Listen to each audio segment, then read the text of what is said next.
Buenas noches, gracias por estar ahí y compartir este rato de agradable compañía a la vera de don José Rodríguez Carballo, franciscano y también arzobispo de Mérida, Badajoz.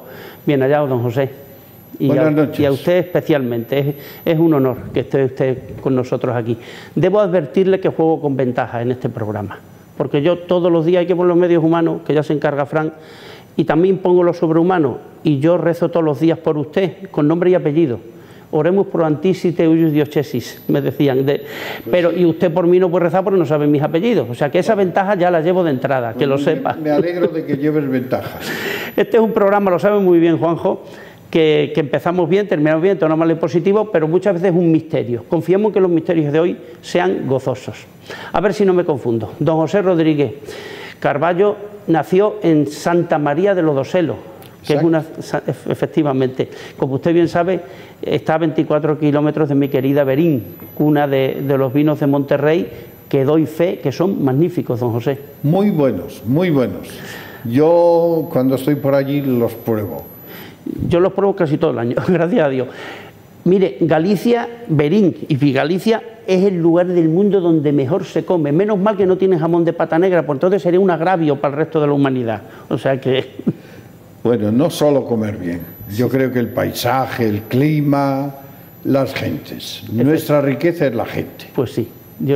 Bueno, yo no cambio mi pueblo por nada, ¿eh? Casi ni por Mérida ni por Badajoz, casi. La próxima vez que vaya a venir me voy a acercar a su pueblo.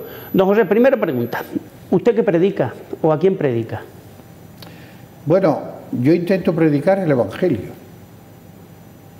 Porque la humanidad, Mérida, Badajoz, no necesita de nuestras palabras.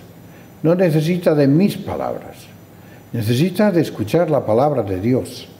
Por eso hemos de predicar el Evangelio. Y predicando el Evangelio hemos de predicar, como diría el Padre San Francisco, a Jesucristo pobre y crucificado. Todo lo que salga de ahí, del Evangelio, es palabra humana, que se la lleva el viento. Y eso sí, hablando del Evangelio, lo que tengo a decir es que estemos atentos los cristianos, particularmente los sacerdotes y religiosos, a no convertir el Evangelio en una ideología. Si Jesús fuese una idea, el Evangelio sería una ideología maravillosa. Pero es una persona. Pero Jesús es una persona. Por tanto, el Evangelio es una forma de vida. Una forma de vida, no una ideología. El Papa, me gusta esa frase que dice mucho el Papa, que la ideología mutila el corazón del Evangelio. Y yo voy más allá. La ideología mata el Evangelio. ¿Queremos acabar con el Evangelio? Hagámoslo ideología. Don José, usted, orgulloso de sus raíces, ¿usted estuvo en la beatificación de Dorinda Sotelo? Porque que suban en los altares como beata a alguien de tu pueblo debe ser muy emocionante. Bueno, yo vine ex profeso de Roma a Madrid para asistir a la beatificación de Dorinda Sotelo. Por muchos motivos. Mi pueblo es muy pequeñito y precisamente está la belleza de los Doselos, ¿eh? Yo siempre paso mis vacaciones allí con mi familia, con mi hermana, mis sobrinos, mi cuñado. Y siendo pequeñito el pueblo, bueno, tener una beata, esto no es cosa de segunda categoría. Y por eso yo vine ex profeso. Y eso que tenía, recuerdo muy bien en aquellos días, compromisos, pero intenté cambiarlos y lo logré. Y por supuesto que para mí es emocionante siempre que voy por una calle que hay en mi pueblo y me tropiezo con la casa donde nació, como recuerdo una placa que hemos puesto allí, aquí nació, jugó y vivió la beata Dorinda Sotelo. Y tengo que decir que además de otros muchos motivos, porque yo estuve muy vinculado a las hijas de la caridad y ella era hija de la caridad, pues en parte también lo estoy a Dorinda porque era prima segunda de mi padre. Dorinda Sotelo... O sea, era familiar suyo, eso no lo sabía. Claro, se apellida Sotelo Rodríguez y es de la familia que allí llaman en Lodoselo, ahora ya se pierde un poquito, los estanqueiros. Bueno, pues ella era como mi padre de aquella familia. Por tanto, hombre, tener una prima, aunque sea lejana, pues siempre es emocionante. Y yo conocí a su padre, yo conocí a sus hermanos, a todos. Ahora no vive ninguno. Cuando fue beatificada ya no vivían los hermanos, pero vivía una cuñada. Yo conozco a los sobrinos que llevan con orgullo pues el nombre de la beata, y incluso hay una que se llama Dorinda, con la cual me llevo muy bien. O sea, es un orgullo para el pueblo.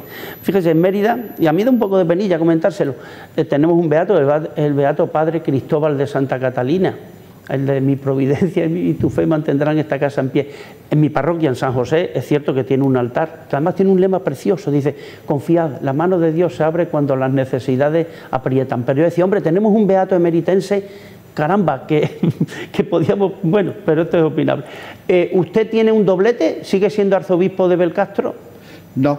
Ah, ya, hombre. Eso se pierde cuando uno es nombrado arzobispo, en este caso, como yo, pues residencial.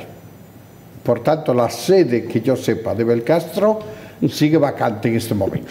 Le voy a confesar, sí, para confesar para eso están ustedes, pero a mí me causó un poco de sorpresa cuando me enteré que venía usted para aquí. Por cierto, soy muy amigo de un franciscano, Fray José Arenas Sabán, porque yo decía, vamos a ver, este hombre, Fray José Rodríguez Carballo, 10 años superior, o como se llame, de la Orden de los Frailes, ministro general, creo que le llaman. Después estuvo en un, tampoco se llama dicasterio, o se llama... Dicasterio. Claro, yo decía, bueno, desde ojos humanos, en el ranking, en Roma, estaba ahí arriba, y viene aquí, a Mérida, Badajoz. Qué humildico es este fraile. Bueno, no es ser humilde. En primer lugar, nosotros no estamos para hacer carrera. Esto es algo que el Papa ataca justamente y constantemente a los eclesiásticos. Arrampicatori, se dice en italiano. Segundo, yo siempre estuve donde me pidieron que estuviera. Yo nunca pensé ser obispo, lo digo sinceramente. Y menos en las circunstancias en que fui nombrado arzobispo, porque yo era general de la Orden Franciscana, ministro general, y yo estaba muy contento, y creo, humildad aparte, que los frailes estaban muy contentos conmigo. Yo me llevé una sorpresa, y además fue un Viernes Santo cuando me enteré, pero bueno, y bueno, estuve allí trabajándolo 11 años en el dicasterio. Creo que dejé allí mucho de mi piel, porque bueno, el trabajo no me asusta, pero después yo llevaba 3 años pidiéndole al Santo Padre que me mandase a España.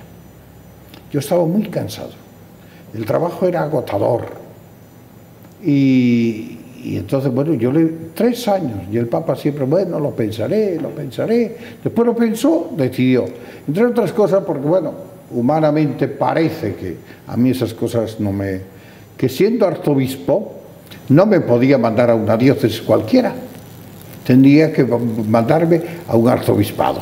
Ajá. Pues estupendo.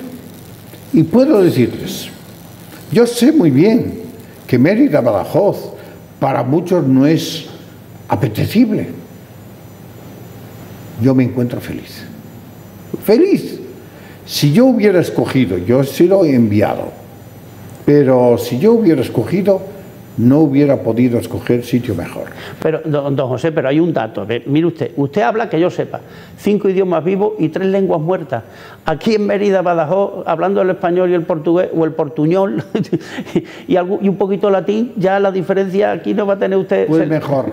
Yo soy consciente que a mí, pues, de episcopado activo me queda pocos años. Es decir, los que Dios quiera, que pueden quedar incluso menos de los que uno piensa, si el Señor nos llama a su reino. pero me quedan pocos. Después, a los 75, hay que presentar la renuncia y el Papa la aceptará o no. Bueno, eso ya es otra cosa. Pero yo estoy contentísimo de poder terminar mis años de episcopado en una diócesis como la que me ha tocado en suerte. Pero, don José, tranquilo, Pepe, que no te delato. Este amigo mío franciscano dice que de los 3 votos, pobreza, castidad y obediencia, que hay momentos en que el que más cuesta de largo es la obediencia. Pero yo pensaba, ¿usted a quién tiene que obedecer? Un arzobispo manda, por arriba nada más que tiene al Papa, don José. Bueno, hay que obedecer en primer lugar a Dios. Sí, eso estoy de acuerdo. Por encima del Papa está Dios. Y hay que obedecerlo. Y yo intento obedecerlo con gusto, con alegría. Y eso se muestra en la comunión. Yo estoy convencidísimo que en este momento uno de los desafíos que tenemos delante o por delante los sacerdotes y los fieles católicos es la comunión con el Papa. Mire, le cuento una anécdota. En una ocasión vino a visitarme, porque lo llamé yo, y en el Vaticano cuando se llama, es o para ofrecerle un cargo o para llamarle la atención. Él sabía muy bien que ofrecerle un cargo no lo iba a ofrecer, entre otras cosas porque yo no podía. Entonces intuyó, y efectivamente, la situación era grave, tanto que después tuvimos que suprimir el instituto. Bueno, pues él entró diciendo, es que esta no es mi iglesia, este no es mi papa. Bueno, yo le dije, mire, por favor, cerremos la puerta, diga buenas tardes, siéntese y dialogamos. Pero no, él seguía. Entonces entendí que era tiempo perdido. Y yo soy así. Entonces ya sin sentarse él y habiéndome levantado yo de pie, le dije, mire, voy a decirle 2 cosas. La primera, ¿esta no es su iglesia? Pues mire, no me preocupa. Y supongo que a Jesús tampoco. Pero sepa usted que la iglesia de Jesús es santa y pecadora, porque el contexto era ese que era. Y mire, gracias a que es pecadora, pues puedo yo pertenecer a ella. Si no, no habría lugar para mí, pero también para usted, aunque no se lo crea, porque también usted necesita decir muchas veces mea culpa. Entre otras razones porque sin el Papa no somos nadie. No, pero después viene lo del Papa. Y mire usted, dice que este Papa no es suyo. Muy bien. Pues seguro que al Papa Francisco no le quita un segundo de sueño. ¿Qué piensa usted eso? Entre otras cosas porque a lo mejor ni lo conoce. Pero le voy a decir simplemente que anteayer Pedro se llamaba Juan Pablo II. Ayer se llamaba Benedicto XVI. Mañana me vino ese nombre como me podía haber venido otro. Puede que se llame Antonio. Hoy Pedro se llama Francisco. Y no hay otro Pedro que no sea Francisco en este momento. Por tanto, si usted no lo acepta, está fuera de la iglesia. Y él, bueno, pues, hombre, pues escriba una bula, decía él, excomulgándome. No, mira, la iglesia no tiene ni tiempo que perder, ni papel que gastar, escribiendo una bula como dice usted. Usted ya está excomulgado, se excomulga usted mismo, usted está fuera de la iglesia. Pues me voy, pues sí, hace bien, buenas tardes. O sea que la comunión, esto venía a la comunión. La comunión cuesta, porque muchas veces la persona con la que uno entra en comunión, ¿no?, tiene decisiones, puede tener decisiones o otros modos de pensar, pero hay que caminar con la iglesia. Y esto quiero dejarlo bien claro también aquí en Extremadura. Yo creo que ha quedado clarito.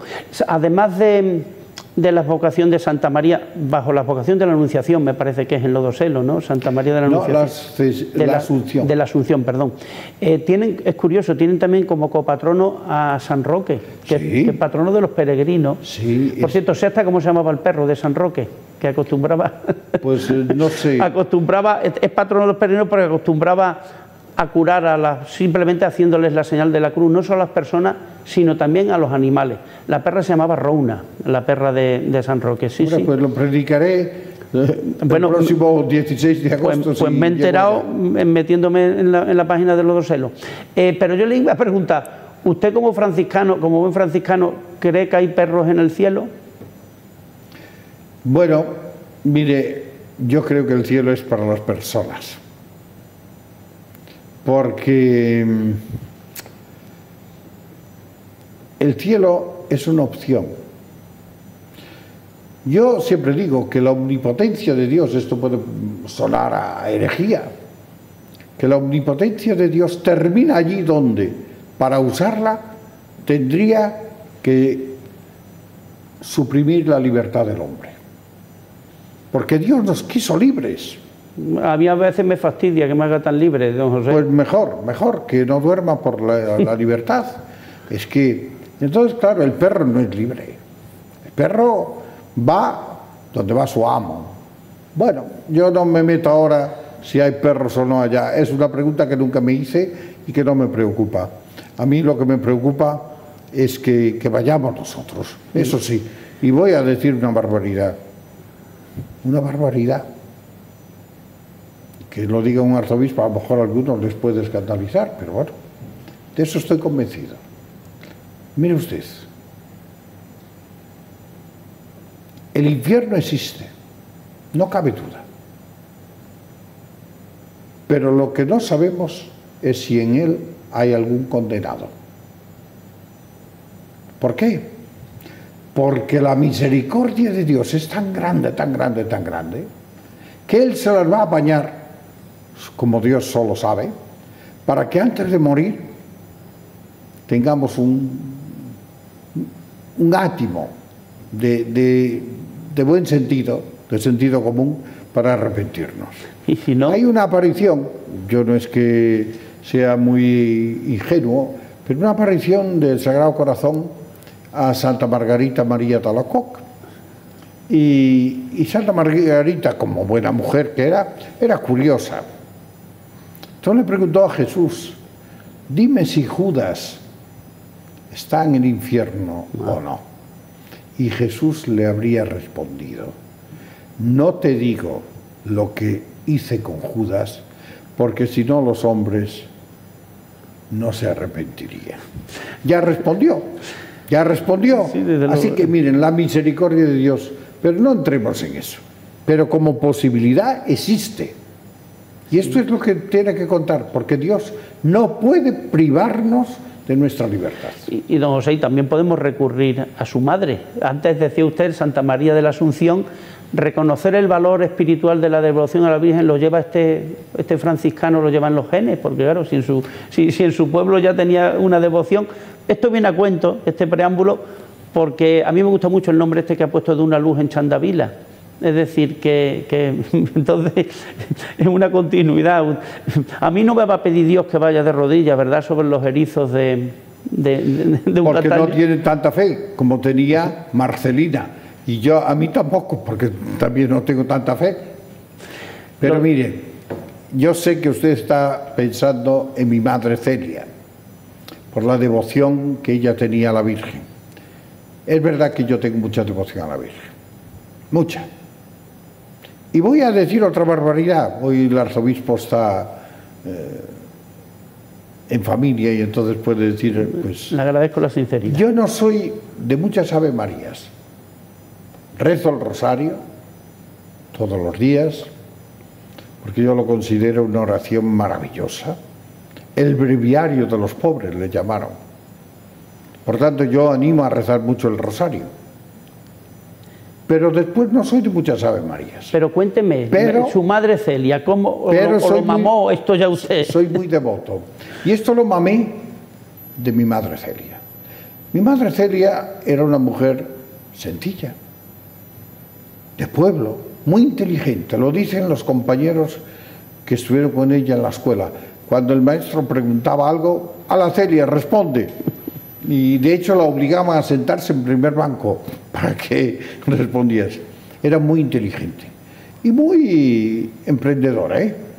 Fue la primera mujer que salió del pueblo en la nueva era de las, ¿cómo se dice?, de la emigración. Ella estuvo en Alemania sin saber alemán, lo aprendió allí enseguida. Estuvo en Suiza, donde aprendió el italiano, porque estaba en el cantón italiano, y se vino porque quiso venir a cuidar a su padre.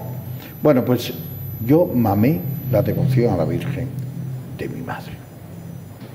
Además, hombre, no soy buen hijo de tan buena madre, me refiero a la Virgen. Me estaba dejando usted preocupado. Pero intento serlo. A mí la Virgen, le voy a decir sin reparo, como lo dije el otro día en Chantavila, me salvó la vida a los 2 años. Yo, según el diagnóstico de los médicos, tenía que morir.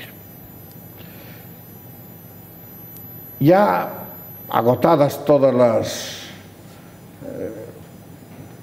los medios, un médico le dijo a mi madre, tenía 2 años yo, Celia, tú no eres pobre, pues sí, no éramos pobres, pero tampoco eres rica, no gastes más dinero en tu hijo. En tu hijo.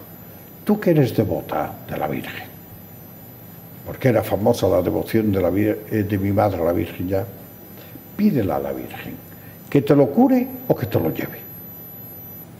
Que no lo veas más así ya. No, a las pruebas está que pidió que lo curara, claro. Bueno, pues ese día, ella al principio nunca me contaba esto, pero como mi abuelo y mi padre me lo contaban, sí, pues yo logré que también ella me lo contara.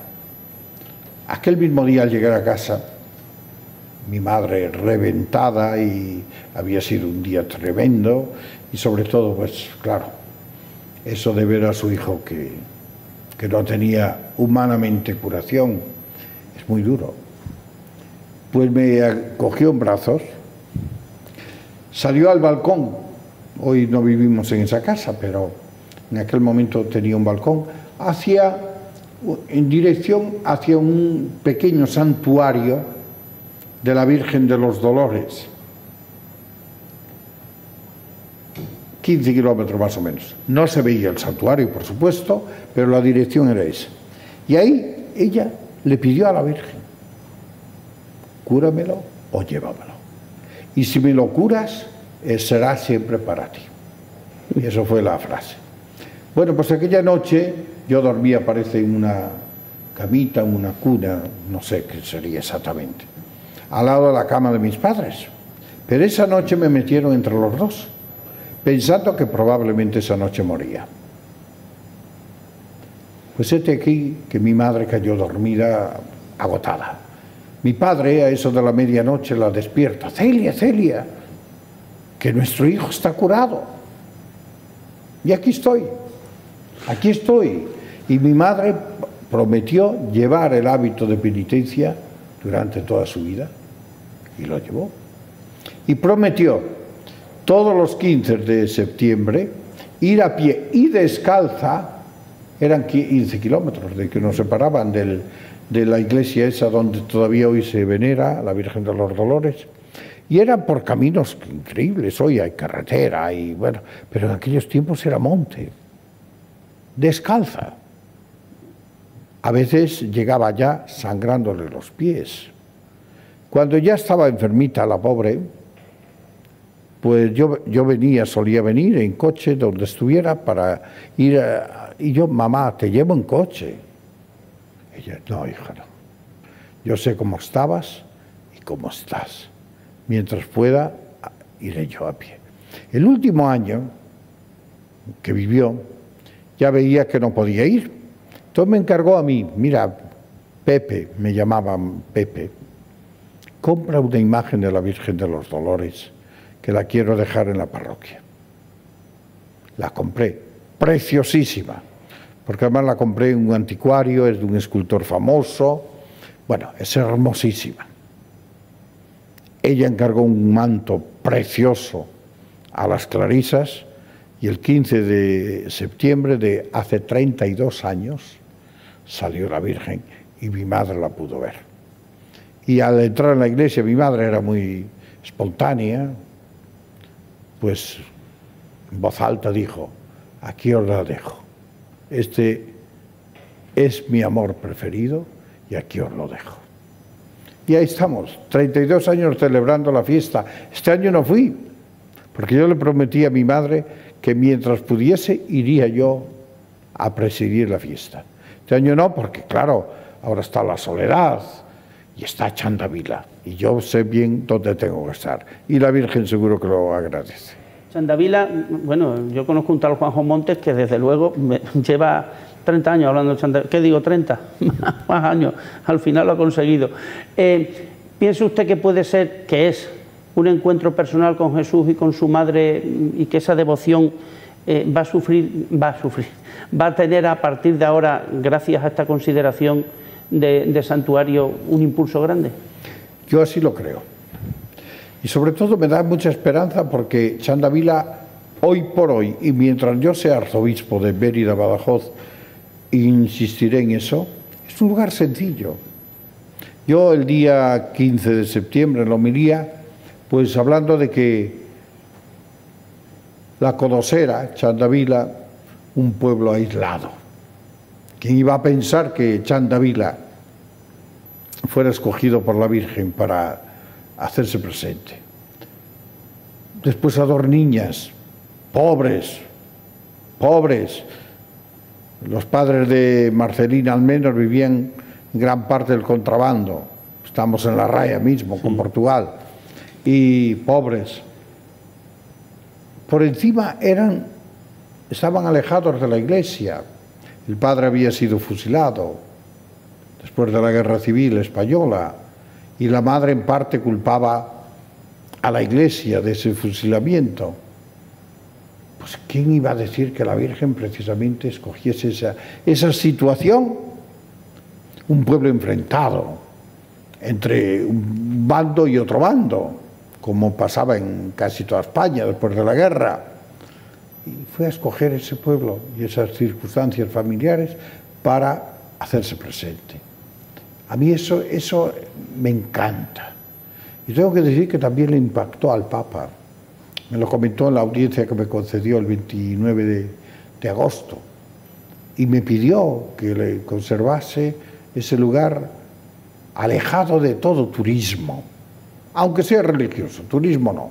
Allí se va a rezar y a reconciliarnos, dejarnos reconciliar por Dios para reconciliar. Así que yo creo mucho en el futuro de Chandavila, si lo mantenemos así. Mi sueño, yo no lo veré como arzobispo, pero donde esté, si llega el momento, vendré, aunque sea en silla de ruedas. Yo sueño que sea un santuario internacional, porque hay que reconocer que también muchos de Portugal tienen profunda devoción a la Virgen de los Dolores en Chandavila. Bueno, usted se comprometió a una misa en portugués en Chandavila el otro día. Pues sí. Cuidado que está grabado. No, y no lo retiro. Y en parte ese es el motivo por el que nombramos como párroco y primer rector del santuario a un sacerdote que viene de Mozambique, que habla perfectamente español, pero claro, su lengua original, materna, es el portugués. Por tanto, lo vamos a hacer. Don José, habla usted de reconciliación. Ahora estamos celebrando el trecenario de la mártir Santa Eulalia para ganar el jubileo, con un difícil acceso, dicho sea de paso, a Santa Eulalia. Para ganar el jubileo es rezar por la intención del Papa, un credo, ir a misa y comulgar. Claro, el sacramento de la confesión está un poco de capa caída. Yo veo que la gente, no soy quien para juzgar, Dios me libre, pero digo, joder, que la de gente que comulga y que poco se confiesa. Yo tampoco voy a juzgar. Pero es un hecho, ¿eh? Lo que estoy diciendo. No, eso es un hecho. No voy a juzgar, porque seguramente que esa gente es tan o mejor que yo. Bueno, pero yo aquí creo que sí que hay que insistir mucho en el sacramento de la reconciliación o de la penitencia. Todos necesitamos pedir perdón. A mí me encanta una oración que parece que decía Mozart antes de dormirse. Mirando al crucifijo que tenía en la habitación, simplemente le decía: perdón, Señor, también hoy he sido un pobre desgraciado. Para mí es una oración maravillosa, sencillísima, incluso que deberíamos decir todos, porque quien no tenga pecado, que arroje la primera piedra. Y ya sabemos el chiste, es un chiste. Le pareció un pedrusco en la cabeza a Jesús y le dice: mamá, ¿quién te dijo que vinieras? Porque claro, la Virgen... Bueno, pues aparte de esto, yo pediría que valoremos el sacramento de la reconciliación. No simplemente, digo yo en lenguaje popular, para vaciar el saco. Lo hemos llenado, ahora hay que vaciarlo. No, sino para gustar el amor de Dios. ¿Y no piensa usted que los sacerdotes pueden hacer algo más para fomentar este sacramento? A eso iba. Quería añadir, pido a los sacerdotes que tengan la valentía de sentarse y escuchar en confesión a sus fieles. No es tiempo perdido, todo lo contrario. Y que por favor no anden escarbando. Eso es bueno para los arqueólogos en Mérida, que basta pues remover la tierra con la mano, que ya se encuentran restos romanos. No. Vamos a escuchar lo que se nos dice y que nunca salgan del confesionario con las ganas de no volver. Habrá situaciones en que no podemos dar la solución, también las hay, pero que no falte una bendición y una palabra de ánimo y de que esas personas, incluso a las que no podemos absolver, que salgan con esa convicción: Dios me ama. Y eso les va a hacer cambiar. Yo estoy convencido que quien tiene la experiencia del amor de Dios cambia. Hay un hecho en el Evangelio, ¿no?, cuando la pecadora es presentada a Jesús para que dictamine qué hacer con ella.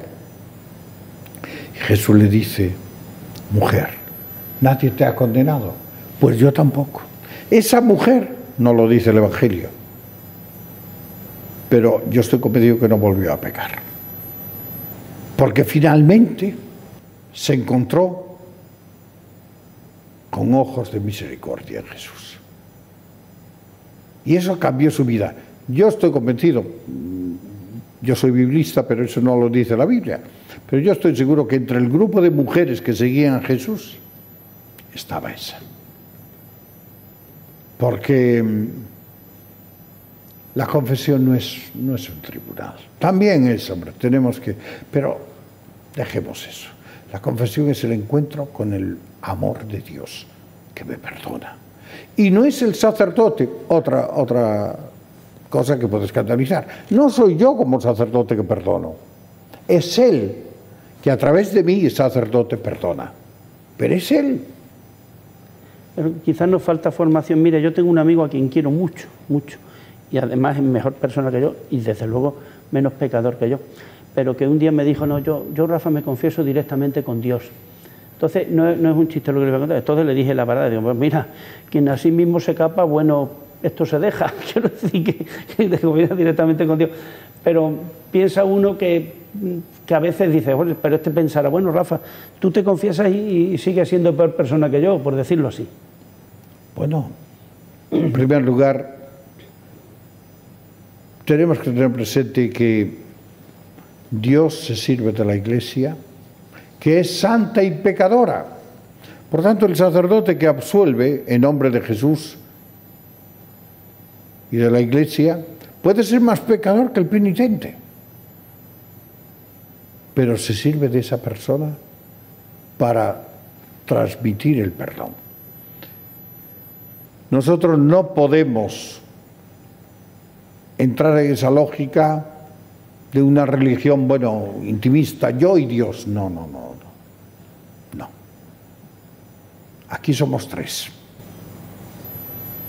yo, Él y la Iglesia. Y la Iglesia con todo lo que comporta, y también comporta aceptar y asumir esa mediación. Jesús pudo hacer de otro modo, como también pudo salvarnos de otro modo, sin morir en la cruz. Pero obedeció hasta la muerte y muerte en cruz, como dice San Pablo. Por tanto, para nosotros ese es el hecho. Jesús pudo hacer que la Iglesia no entrara para nada en todo esto, pero lo ha querido. A quienes perdonéis los pecados, les serán perdonados. Y esto no podemos olvidarlo. Y además nadie es buen juez en propia causa. Es verdad. Don José, ¿tiene usted el empeño de sacar adelante 5 asambleas? La primera me parece que es el 10 de octubre, que es la de los laicos. ¿Qué pretende usted con estas asambleas? Escuchar. Escuchar. En la Iglesia, también los obispos, que tenemos que hablar, y yo hablo cuando tengo que hablar, creo, tenemos que escuchar. Yo quisiera, precisamente lo hago al principio de mi servicio episcopal en Mérida, Badajoz, yo quiero escuchar. ¿Qué pide el pueblo santo de Dios? ¿Qué pide la Iglesia en Mérida, Badajoz a su pastor? Y desde ahí hacer el plan de pastoral de la archidiócesis, que terminó el año pasado, lo he prorrogado todo este curso precisamente para escuchar. Y por eso he querido, son 5 asambleas, 4 particulares, por así decirlo, particulares para que un grupo hable tanto que no deja hablar al otro. No, aquí van a tener el mismo espacio los laicos que los clérigos, en este sentido de la escucha. Y después propuestas concretas. Después haremos una asamblea general, muy sinodal, espero, donde pongamos en común todo y me entregarán a mí las conclusiones o las propuestas y yo, en discernimiento ante Dios y naturalmente en comunión con los que yo considero que me pueden ayudar, pues tomaré las decisiones oportunas. El año pasado el Papa promovió, lo digo por hablar claro y entendernos, es que a veces se confunde uno. Yo cuando empecé a escuchar la sinodalidad decía, bueno, ¿esto qué es? O sea, un cristiano normalito, corriente y moliente como yo, y no os digo nada si es una persona de 80 años, escucha la palabra sinodalidad y dice, ¿cómo? ¿Esto qué significa? Lo digo porque ahora usted, la asamblea, que no deja de ser otro sínodo de alguna manera, es decir... Pues sí, mire, yo me planteé al principio de hacer un sínodo diocesano. Pero esto, aún está el otro sínodo sí, que se hizo no hace muchos años. Pero yo, claro, no podía renunciar a escuchar a mi pueblo.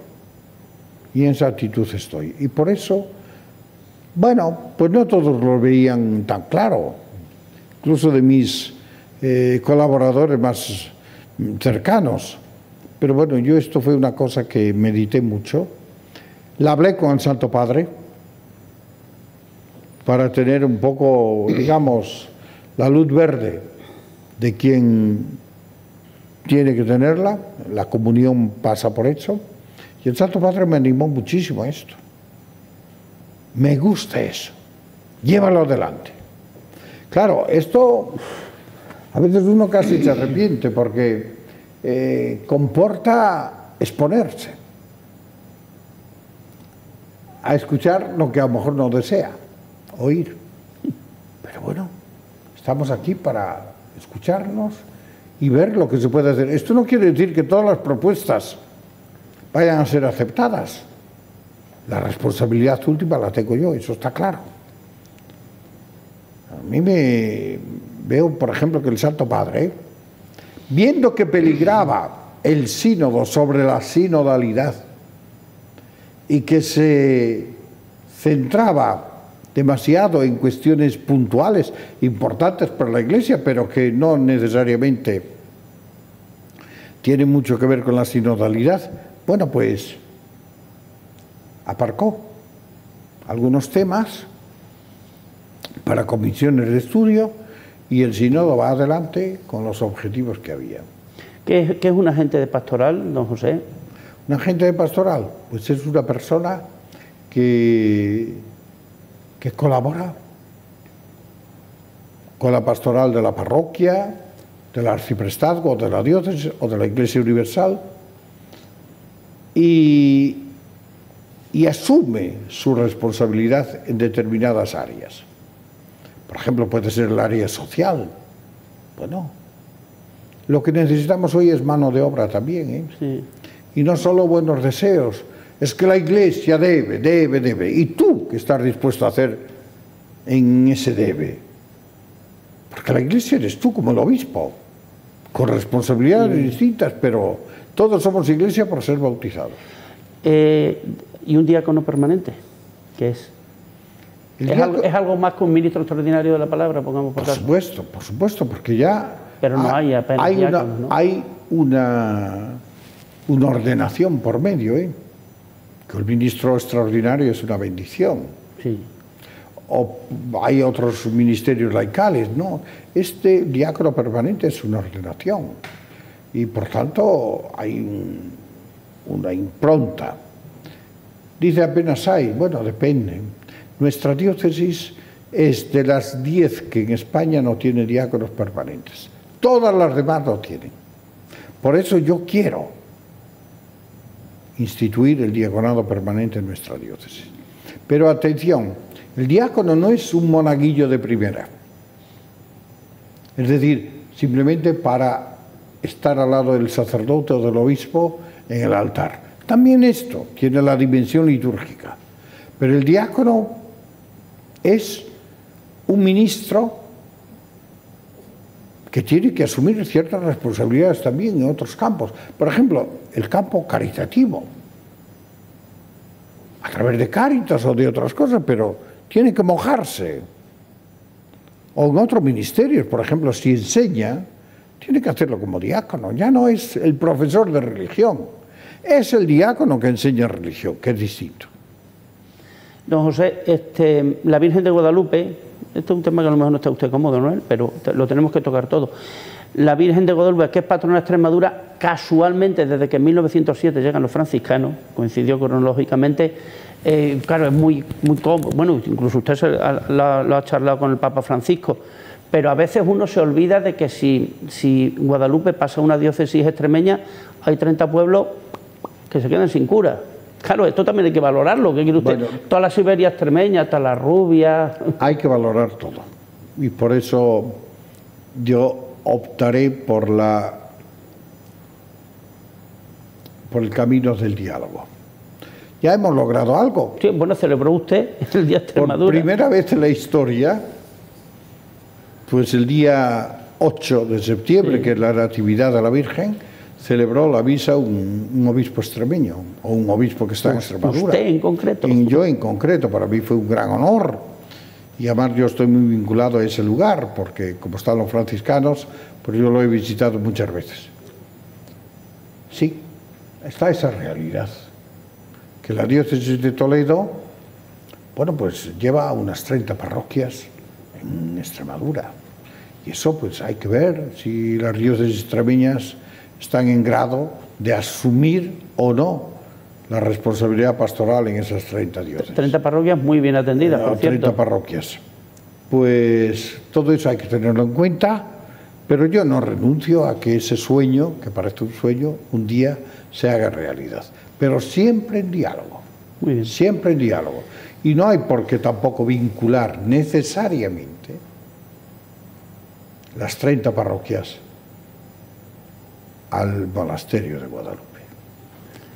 Bien, yo aquí confío mucho en la generosidad de la diócesis de Toledo. Para el próximo programa duerme usted en Mérida, don José, así estas horas tan tarde no tiene usted que volver a Badajoz a las tantas, hágame el favor. Tengo la pregunta más importante, es que el tiempo, y tengo muchas más preguntas, pero confío en dejárselo para otro día. Para otro día. Pero tengo la pregunta más importante ahora, que hay en concreto quien me la ha dicho, y dice, díselo porque se tiene que definir. ¿Usted es más del Deportivo de La Coruña o del Celta de Vigo? Pues voy a ser sincero. Esto en Galicia no creo que lo escuchen, o sea, que puede ser... No, que lo escuchen, yo no tengo... Bueno, yo soy más del Celta que el de Deportivo.